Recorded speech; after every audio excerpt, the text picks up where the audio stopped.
కోట్ల రూపాయలు ఖర్చు చేసి రైతులకు ఏ పంటకైనా కూడా గిట్టుబాటు ధర రాని పరిస్థితి ఉంటే వెంటనే పంటలు కొనుగోలు చేసే దానికోసం ఆ 5 సంవత్సరాలలో వైఎస్ఆర్సీపీ ప్రభుత్వం 3,000 కోట్ల రూపాయలతో ధరల స్థిరీకరణ నిధి కేటాయించి ఏకంగా 5 సంవత్సరాలలో 7,800 కోట్లు ఖర్చు చేసి రైతుకు ప్రతి పంటకు భరోసాగా కొనుగోలు చేసే కార్యక్రమం జరిగింది.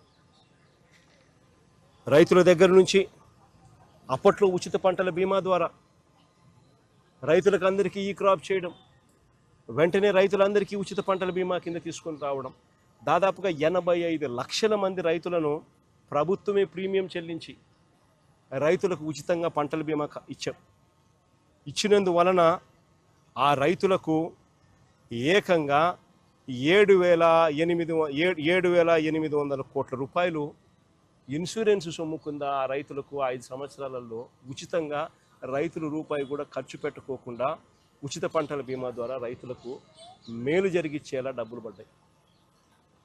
ఈరోజు చంద్రబాబు నాయుడు గారి ప్రభుత్వంలో ఎంతమంది తెలుసా రైతులు నమోదు చేసుకున్నారు ఇన్సూరెన్సు? కేవలం 19 లక్షల మంది రైతులు మాత్రమే. అది కూడా ఎవరైతే బ్యాంకు లోన్లు తీసుకున్నారో ఆ బ్యాంకు లోన్లు తీసుకున్నారు కాబట్టి ఆ బ్యాంకులు ఇన్సూరెన్స్ డబ్బులు ఖచ్చితంగా కట్ చేసుకొని ఇస్తారు కాబట్టి వాళ్ళకు మాత్రమే ఇన్సూరెన్సు వర్తింపయింది, కట్టింగ్ అయ్యింది. కేవలం 19 లక్షల మంది మాత్రమే. నేను అడుగుతా ఉన్నా, ఈరోజు ఇంతమంది విపత్కర పరిస్థితి వచ్చింది. ఈరోజు ఇటువంటి విపత్కర పరిస్థితిలో మిగిలిన రైతుల పరిస్థితి ఏమిటి అని అడుగుతా ఉన్నా. ఎవరైతే బ్యాంకుల దగ్గరికి వెళ్ళలేని పరిస్థితిలో ఉన్నారో, ఎవరైతే బ్యాంకులు ఇన్సూరెన్స్ డబ్బులు కట్ చేయకుండా ఇన్సూరెన్స్ డబ్బులు ఎవరికైతే కట్ చేసి వాళ్ళకి మాత్రమే ఎవరికైతే బ్యాంకులు కట్టాయో మిగిలిన వాళ్ళ పరిస్థితి ఏమిటి? రాష్ట్రంలో మిగిలిన రైతుల పరిస్థితి ఏమిటి? ఉచిత పంటల బీమా తీసేయడం అన్నది అన్నిటికన్నా దారుణం కాదా అని అడుగుతా ఉన్నాం. ఈరోజు ఈ పంటకు వచ్చినాం, ఈ పొలానికి వచ్చినాం. ఈ పొలంలో ఉన్న రైతన్నను ఆశ్చర్యం కలిగించే విషయాలు చెప్తా ఉన్నాడు. ఈ రైతన్నను అడిగే, అన్న మీ పంటలేకి మీ పొలంలోకి ఎవరైనా ఎన్యూమరేషన్ చేయడానికి ఎవరైనా వచ్చారా అని.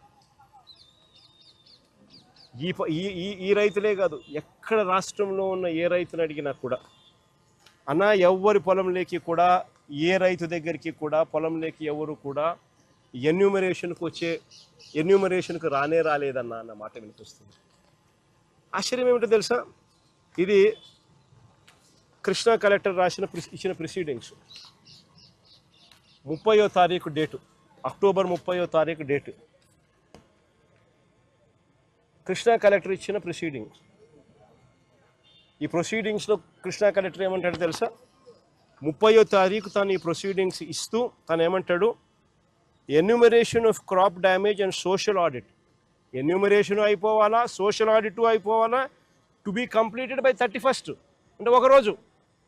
30వ తేదీ ప్రొసీడింగ్స్ ఇస్తాడు, 31వ తారీఖు కల్లా సోషల్ ఆడిట్ అయిపోవాలా, ఎన్యూమరేషన్ అయిపోవాలంటాడు ఒక రోజులో.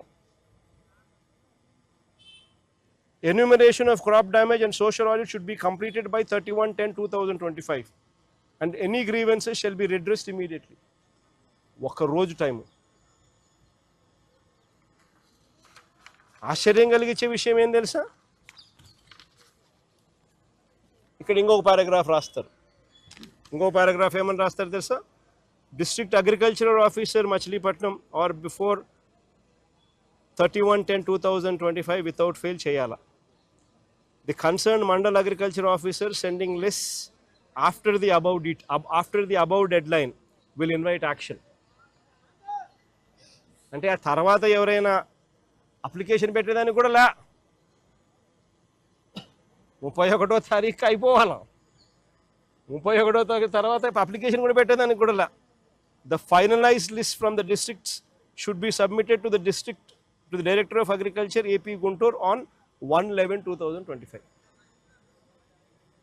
అంటే ఎంత నిర్దాక్షిణ్యంగా వీళ్ళు, ఎవడు కూడా వీళ్ళ టైం ఇచ్చింది ఒక రోజు. అంటే దాని అర్థం ఏంది? ఎన్యూమరేషన్ అనేది ఎవడు కూడా పంట పొలాలకు వచ్చి చేసే కార్యక్రమం జరగదు. అసలు ఎన్యూమరేషన్ అంటే ఏమిటో తెలుసా? చంద్రబాబు నాయుడు గారిని అడగాలి ఫస్ట్ ఈ పాయింట్. అసలు ఎన్యూమరేషన్ అనేది పంట పొలాలకు ఎందుకు రావాలా, ఎందుకు చెయ్యాలా అనేది ఒకసారి గమనించండి. సరే, ఇది గాలులో